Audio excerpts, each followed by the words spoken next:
بلوچستان کے شہر تربت میں کمشنر مکران ڈویژن شبیر احمد مینگل نے کیچ تھیلیسیمیا کیئر سینٹر کا دورہ کیا، جہاں پر کیچ تھیلیسیمیا کیئر سینٹر کے انچارج ارشاد عارف اور بلال سلیم نے کمشنر مکران کو خوش آمدید کہا۔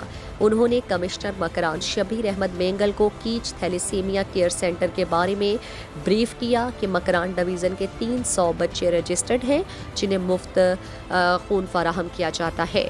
اس وقت ضلع کیچ، گوادر اور آواران سے تھیلیسیمیا کیئر سینٹر میں خون عطیہ کر رہے ہیں۔ کمشنر مکران شبیر احمد مینگل نے کیچ تھیلیسیمیا کیئر سینٹر کی کاوشوں کو سراہتے ہوئے اپنے تعاون کا یقین دلایا اور کیچ تھیلیسیمیا کیئر سینٹر کے لیے روزمرہ استعمال ہونے والی بلڈ بیگز، ادویات اور دیگر ضروری لوازمات عطیہ کیے۔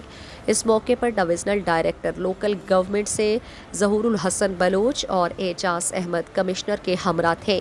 آخر میں کیچ تھیلیسیمیا کیئر سینٹر کے انچارج نے کمشنر مکران شبیر احمد مینگل کا شکریہ ادا کیا۔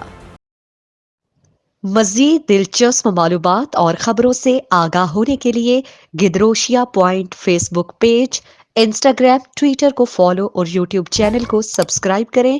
بیل آئیکن بٹن دبانا نہ بھولیں تاکہ مکران سمیت بلوچستان کی خبروں سے جڑے رہیں۔